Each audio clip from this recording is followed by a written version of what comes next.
Днес съм подготвил Римляне 6 глава, посланието на апостол Павел към Римляните 6 глава и съм си сложил едно заглавие "Мъртви живи". И днес ще ви предизвикам в това: мъртви ли сме, живи ли сме, за какво сме мъртви, в какво сме живи, за какво да умираме и за какво да живеем. И не толкова аз, колкото Павел чрез това послание, в което ни предизвиква, а и Бог чрез него. И така, преди да прочетеме 6 глава, от 1 до 14 стих, искам само да така с 2-3 думи да нахвърля за какво става въпрос. Павел пише до римляните, той никога не е бил в Рим.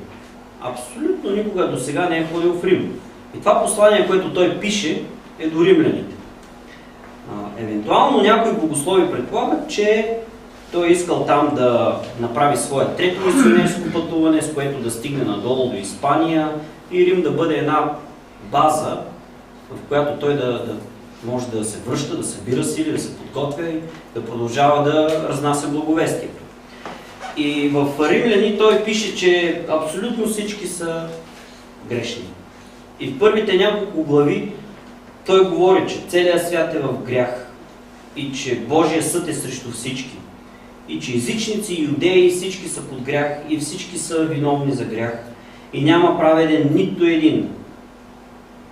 И в 3 глава започна да обяснява, че оправданието и спасението е само единствено чрез вяра в Исус Христос, а не чрез дела от закон.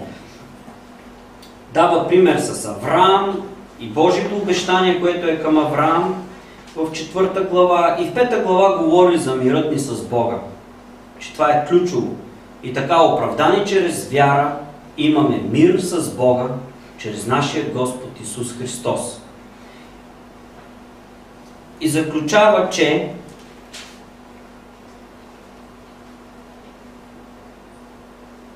в края на 5 глава, а отгоре на това дойде и законът, за да се умножи прегрешението. А където се умножи греха, преумножи се и благодатта. Така че, както грехът беше царувал и докара смърт, така да царува и благодатта чрез правдата и да докара вечен живот чрез Исус Христос, нашия Господ. И до тук приключва, свършва с 5 глава и сега ще прочетем 6 глава от 1 до 14 стих. Тогава какво? Да кажем ли, нека останем в греха, за да се умножи благодатта? Да не бъде. Ние, които сме умрели спрямо греха, как ще живеем вече за него? Или не знаете, че всички ние, които се кръстихме да участваме в Исус Христос, кръстихме се да участваме в смъртта му? Затова чрез кръщението ние се погребахме с него да участваме в смърт. Така че както Христос бе възкресен от мъртвите чрез славата на Отца, така и ние да ходим в нов живот. Защо, ако сме се съединили с Него чрез смърт, подобна на Неговата, ще се съединим и чрез възкресение, подобно на Неговото. Като знаем това, че нашето старо естество беше разпънато с Него, за да се унищожи тялото на греха, за да не робуваме вече на греха. Защото който е умрял, той е оправдан от греха. Но ако сме умрели с Христос, вярваме, че ще изживееме с Него.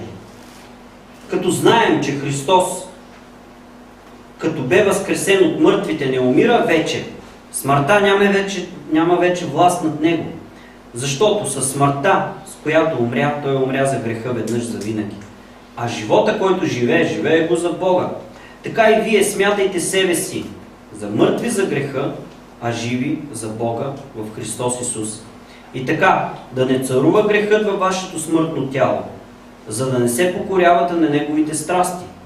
Нито предоставяйте телесните си части като оръдия на неправдата, а предоставяйте себе си на Бога като оживели от мъртвите и телесните си части на Бога като оръдия на правдата. Защото грехът няма да ви владее, понеже не сте под закон, а под благодат. Амин. Този текст аз се задавах два основни въпроса. Първият въпрос е как ние да отхвърлим човека в нас, който се наслаждава в греха. Как ние да го отхвърлим, как да го махнем, как да го... И втория въпрос, който си зададох е, като съм призван в Христос, как да ходя в святост? Два много прости въпроса, които са породени от този текст, който апостол Павел пише. И така, много ясно и точно, отговорът на този въпрос, как да отхвърля човека в нас, който се наслаждава на греха, идва още във 2 стих. И отговорът е много простичък, че ние трябва да умрем за греха. Значи ние не може нещо, което не е добро в нас и ни дърпа към грях, ние да го мажем с мехлен, с крем, да пиеме лекарства, да го превързваме и да го чакаме то някакси да се оправи. Начина да го отхвърлиме само и единствено като го отрежем и това нещо умре. Това е начинът. Кой е този човек, който копнее по греха? Всичко това в нас, което е като поквара, като всяко зло, разврат, кражба, убийство, идолопоклонство, сребролюбие, любов към парите, към славата. Всичкото това са желания на плътския човек, които са грях, които са зло. И тези всички неща ни правят роби. Да служиме на злото, да служиме на греха. И изходът от този човек, начина по който да го оставим, е не като го лекуваме, а просто като умре. Това е единствения начин, който Павел дава като отговор, като решение. Това е както в нас има един корен, който ражда в нас само грях и само зло, той трябва да бъде отсечен. Взимаш брадвата, отиваш и го отсичаш. Защото той не може да бъде поправен, не може да бъде лекуван, не може да бъде преправен. Затова и греха, който е в нас, ражда плодове. И плодът на греха е смърт. А заплатата на греха е смърт. Вижте колко хубаво е казано. Заплата. Ти работиш цял месец и накрая отиваш и получаваш заплата. И тази заплата е според възнаграждението, което ти си се трудил и си заработил и получаваш. И уговорката, която имаш с работодателя. И когато му работиш на греха и му служиш на греха цял месец, и накрая като отидеш да ти плати, и той ти плаща със смърт. Няма що. Много хубава заплата. Да, обаче ние не го усещаме това нещо. Понеже ние не умираме веднага, понеже нещата не стават на момента, и ние си мислим, че то няма последствия. Давай, продължаваме. Има. Заплатата на греха е смърт. Затова и начина ние да отхвърлим този човек, който копнее по греха, е смърт.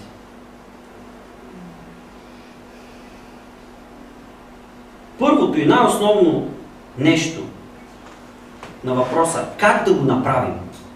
Да, аз го казвам. То звучи много лесно. Как да го направя обаче? Как аз да се убия, да извадя ножа и да се прережа? Или пистолета и да се гръмна?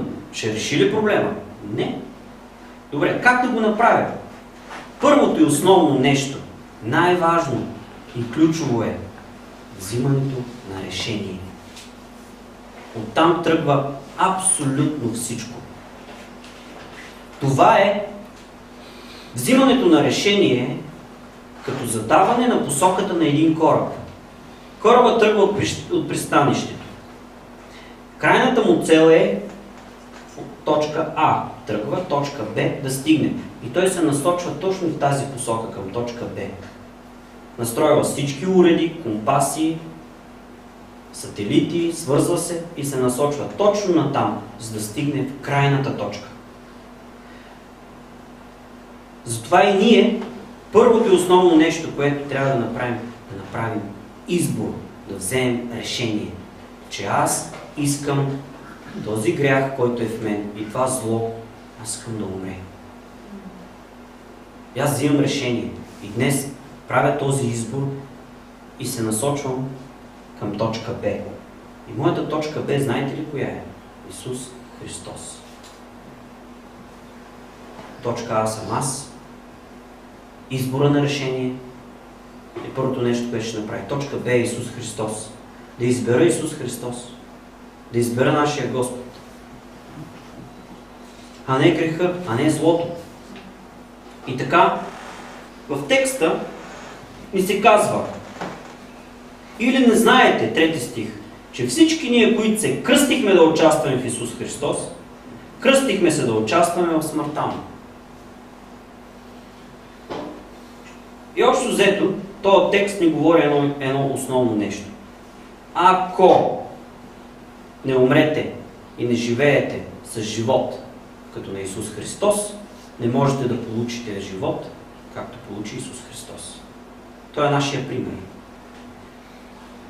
И затова първото основно нещо е взимането на решение. Да оставя греха и да следвам Исус Христос. И второто основно нещо е водното кръщение. Тук се казва да участваме в Исус Христос и да се кръстим, както Той се кръсти. Той взе ли водно кръщение? Взе. Как стана това нещо? Исус Христос отиде на река Йордан, там където Йоан кръщаваше, Йоан Кръстител. Йоан като го видя и падна пред него. И Христос му каза: кръсти ме във вода. Той му каза: как? Аз не съм достоен да ти завържа ремъците на сандалите. Как аз ще кръстя? Той каза: не, нека да направим това, което е правилно, редно. Защото Бог беше изпратил Йоан да направи пътя за Господа. Това беше неговата цел. И в момента, в който го потопива в река Йордан и го извади, знаете всички, Божия дух слезе върху него като кълъп. И се чу глас от небето: този е моят възлюбен син, в когото е моето благоволение. И така, водното кръщение е второто, което трябва да направим. Много от нас ние сме направили първата точка, и втората точка, и третата, ще кажа коя и тя. Но водното кръщение е един просто акт, който потвърждава нашето решение, че аз избирам да следвам Исус Христос. Избирам този човек, който копне по греха, да умре. И водното кръщение символизира потапянето, удавянето, умирането на стария човек и раждането на новия. Умиването на стария, отдаването и раждането на новия човек, който копнее по Бога. И при водното кръщение какво правим? Има ли между нас хора, които нямат водно кръщение? Някой да не е кръстен, да не е кръстен във вода. Ето, Андрей. Когато дойде момента, ще го направиш. Когато ние кръщаваме в София, правим водно кръщение, пастир Ятански задава няколко основни въпроса. Вярваш ли, че Исус Христос е Господ? Да, вярвам. Води го в молитва. Покайваш ли се за всичките си дела, за всичките си грехове? Да, покаявам се. Приемаш ли Исус Христос? Това е много ключово за свой Господ и Спасител. Приемаш ли? Приемаш ли го в сърцето си? Ние мъжете много трудно даваме сърцето си. Как така някой друг ще ми управлява сърцето? Как така ще ме води и ще ми казва какво трябва да правя? Аз съм мъжа тук в къщата, аз трябва да казвам, удря по масата, нали, жена, мъжа удря и казва: жено! Как беше? Кой управлява тая къща? И жената казва: аз само питам. Така че, ние сме мъже. Как така тук някой друг ще управлява в нашето сърце? Няма такива работи. Да, но когато Исус Христос управлява в нашето сърце, е нещо различно. Той не ни прави роби, Той ни освобождава, Той ни прави хора, Той ни прави мъже, истински и истински жени. Такива, каквито сме създадени по Божия образ и по Божие подобие, с възстановени взаимоотношения с Господа, с огромна любов помежду си. Истинска, чиста любов. И така, приемаме нашия Господ и Спасител при водното кръщение и се изпълваме с Неговия дух. И Той влиза и започва да живее в нашето сърце. Интересното е, че Бог чрез Своя дух ни води по пътя на освещението. Да можем ние всеки ден да умираме стария човек, да го убиваме и да се новораждаме за нов живот. Сега, с едно действие, водно кръщение, ние убиваме стария човек, който копнее за греха и край, всичко приключва с това нещо. Той повече никога не се надига в нас, не възкръсва, не пожелава. Не, това не се случва, нали? Веднъж като го давиме, иде, пътува по реката. Няма, братко. В нас все още остава грешното естество, което копнее неща, които са противни на Бога. И в нас ставаме малко като някои ще кажат, нали, този е луд, в него има двама човека. Единия, който копнее за греха, другия, който копнее за Бога. И много хора дават това сравнение с две кучета. Ето, Мита и Краси имат две кучета. Не, че пример е за тях, но имаш две кучета. Едното го храниш повече, другото го храниш по-малко. Пусни ги да се сбият. Кое ще победи? Как кое? Това, което е хапвало повече, защото има повече сили. Защото е по-силно и ще наделее.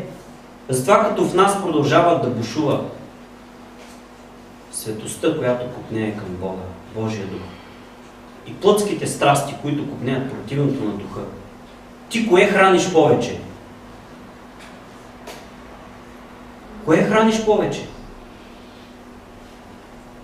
И ако дадеш отговор на този въпрос, ще разбереш и кое ще победи. Затова Словото ни казва: приближавайте се към Бога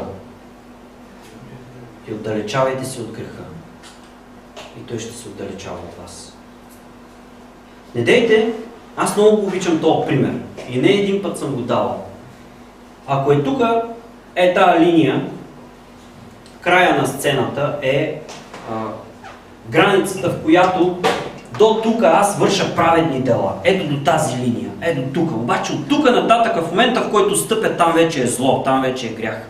И ние доста често ходим, нали, праведни дела, обаче отиваме и към греха и стъпваме, ама тук, ама на ръба стъпваме, е така. Да не би да се прецакаме, нещо да не, нали...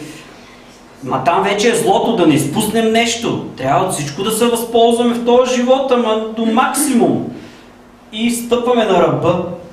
Правим много голяма грешка. Знаете ли защо? Защото гледаме към злото. А Бог е отзад. От към гърба ни. А Той ни казва: обърнете се с гръб към злото. Приближавайте се към мене. И грехът ще се отдалечава от вас. И аз ще се приближавам към вас. Затова част от процеса на това ние да умираме за греха и да живеем за Бога е като се приближаваме все повече към Него. Като храним духовния човек всеки ден, редовно. Закусвате сутрин, обядвате и вечеряте. Понякога и след обяд хапвате, па и след вечеря нещо да заслаждаме, така нещо сладичко, соленичко. Хапваме се, нали? Тая плът не оставяме гладна. А духовният човек на пост го оставяме. Никаква храна, никакво четене, никаква молитва, никакво общение, никакво хваление. Ще постиш и ще се смиряваш. И после олеле, откъде ми дойде това на главата и всички неща и трудности, които ни идват на главата, знаете ли какво ни карат? Да оставяме храната и да отваряме Словото и да се приближаваме към Господа. Затова всички трудности, които идват с една единствена цел, Господ да ни приближи към себе си. Това е. И така, след като вземем водно кръщение, взели сме решение да следваме Исус Христос, тогава се случва нещо много важно в нас. В нас започва да царува Христос. Неговия дух е в нас. В нас се зараждат копнежи по Бога. Сещате ли се на срещата между Христос и богатия младеж? Христос срещна един богат младеж и богатия младеж беше толкова уверен в себе си, че той е спазил всичко по закона, че зададе на Христос един въпрос. И той беше: какво не ми достига, за да наследя вечен живот? И той какво му каза? Иди и продай всичко, що имаш, и ела и ме следвай. Защо? Защото сърцето му беше вързано в богатство. Затова претърсвайте сърцето си от време на време в какво е прилепено. И нека нашето богатство и най-ценно нещо да бъде Исус Христос. И нищо друго. Нашия Спасител. Да няма друго нещо, което нашето сърце да обича повече от Исус Христос. Затова Христос, може би, ако ни срещне нас и ние ако му зададем въпроса: Господи, какво не ми достига, за да наследя вечен живот? Какво ли ще ми отговори Христос? И нека всеки сам да си даде отговор на този въпрос.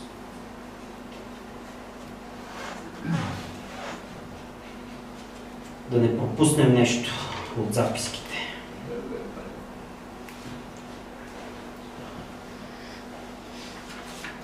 И така, втори въпрос, или втората точка, която аз си зададох е: като съм призван от Исус Христос, как да ходя в святост? Окей, разбрах, че старият човек трябва да умира, че трябва да се отдалечавам от злото, че трябва да се приближавам към Господа, да го търся все повече и повече, да храня духовния човек повече от плътския. Как аз да ходя в нов живот? След като сме се новородили, кръстили, с ново сърце, с нови желания, естествено е да има нови правила. Естествено е да има нови пътища, по които трябва да ходим. Естествено да има нови цели в живота ни, които имаме. Естествено да имаме нови мечти, нови копнежи в сърцата ни.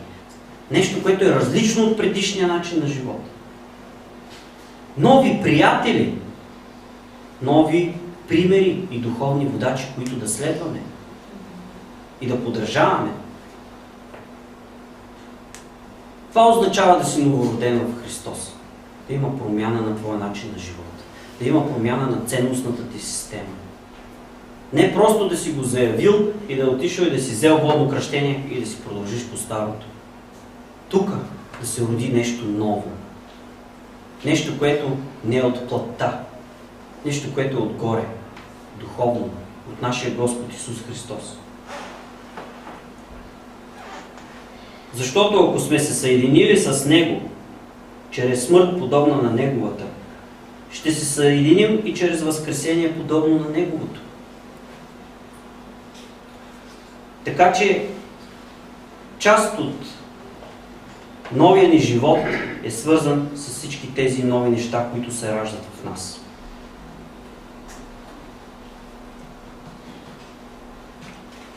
Новия живот ни води към святост.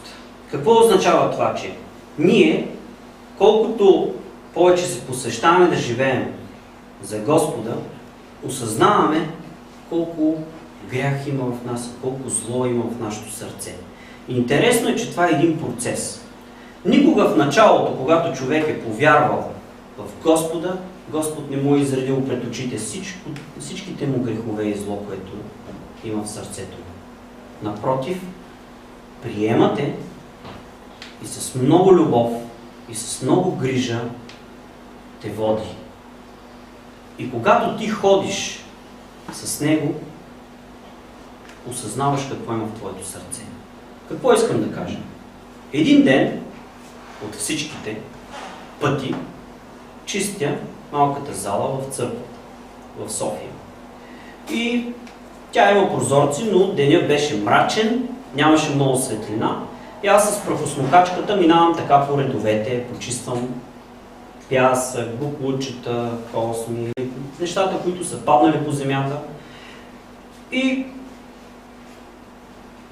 почнах да чистя с мопа и изведнъж видях, че мопа събира буклуци. И викам, не съм ли ги почистил всичките тия неща? И огледах се така, няма достатъчно светлина, тъмно е. Викам, чакай да светна. Штрак, натиснах копчето и изведнъж. Толкова много буклуци съм пропуснал по земята. Какво съм чистил? Същото е и в нашето сърце. Ако Христос не влезе и ни освети сърцето ни, не може да видим злото в сърцето ни. Христос е тая светлина, която като влезе в живота ни и ни освещава. Показва ни. И ние сами правим този избор пак. Отхвърляме злото, избираме да се приближаваме към Него. Да се хванем за Него. Ние сами не можем да воюваме с това, което е в нас, с този грях. Можем да се преборим само единствено, като се предаваме на Христос. И Той ни освобождава от тези неща. Нашата сила е слаба. Ние имаме много големи, може да кажем много големи думи, много силни думи. Може да искаме да направим много велики неща. Може да мечтаем за много големи неща. Но силата ни е малка. Понякога сме немощни, започваме да правим нещо и ни достигат силите, разболяваме се, искаме да направим нещо още по-добре, ни достига сърчност. Понякога нашите копнежи и желания са по-големи, отколкото са ни възможностите. Но за всичко имам сила чрез онзи, който ме подкрепява, моя Господ Исус Христос. Ето това е ключа. Затова в пътя ни на освещение, без Него няма освещение. Той трябва да свети вътре в сърцето ни, да всява тая светлина и святост, за да виждаме злото и да бягаме от него. И това е ежедневен процес. И по този начин ще унищожим тялото на греха, което копнее да робува на злото, на греха. Няма друг начин. Когато отдадем себе си на Бога и Му се посветим, посвещението или това решение е основното нещо в нашия живот. Ние избираме това посвещение, взимаме това решение да го следваме. И искам да ви дам един пример с восъка и печата. Ние ставаме като восъка. Едно време са навивали такива писмата на свитъци и са слагали восък, разтапили са восък и с пръстена са го подпечатвали и са го изпращали до човека. Така сме и ние. Ние сме един восък, който Господ ни нагрява, ние се разтапяме и после Той взима своя пръстен със своето име и ни подпечатва. И ставаме Негови. Но Господ нагрява. Ние трябва да се разтопим. Но хубавото е, че после тук на челото има подпечатано Неговото име. И ние сме Негови. Няма да властва греха в нашето тяло, а ще властва Исус Христос, нашия Господ. Защото по-велик е онзи, който живее в нас, от онзи, който е в този свят. Тоест, плътта, злото, греха, които неят да ни отделят от Бога. и да ни дадат една хубава заплата в края на месеца. Смърт. Така че, брати и сестри, отдайте сами себе си, посветете се на Господа и когато нагрява, недете се дърпа, защото само Той знае колко да нагрее, така че да не изгорим. И като завърших, като хора, които сме се отдали на Бога и Той ни е подпечатал, искам да ви разкажа една история.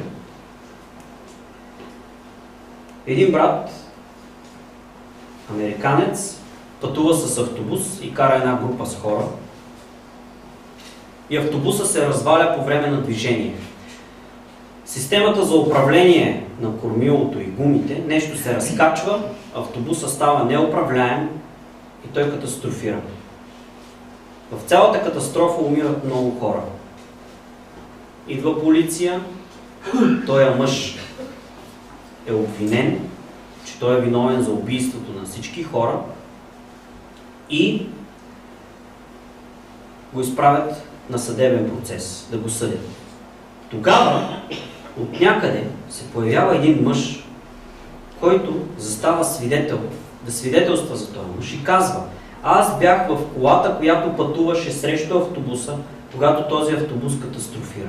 И видях, че човека се опитваше с всички сили да овладее автобуса, но беше невъзможно, защото кормилната система се беше счупила и автобуса беше неуправляем. И той свидетелства и благодарение на този мъж, който е свидетелствал за него и дава показания, бива оправдан. И след време този, който е шофьора, се опитва да намери този човек, който е свидетелствал, но той изчезва. Просто не може да го намери. Прави всичко възможно да го намери, но го няма. Име, човек, какво е. Да, съществува някое име записано, кой е, обаче не може да го намери. И той разказва: толкова, вика, психически и физически бях съкрушен. До толкова много, че живота ми, ако представляваше една струна на китара, толкова, вика, беше натегната, толкова много, че всеки момент щеше да се скъса. Аз щях да умра. От скръб, от страх, от притеснение, че ме обвиняват несправедливо, че аз съм виновен за катастрофата. И той каза: но само Господ знае колко да натегне една струна. Защото колкото по-добре е натегната, толкова по-добър звук издава. Затова да знаете, когато Господ натяга струната във вашия живот, Той никога няма да я скъса. Но тя ще даде най-хубавия звук. Затова в процеса ни на освещение и на следване на Господа доста често ще има натягане на струни.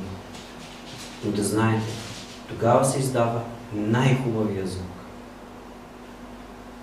Бог да ви благослови.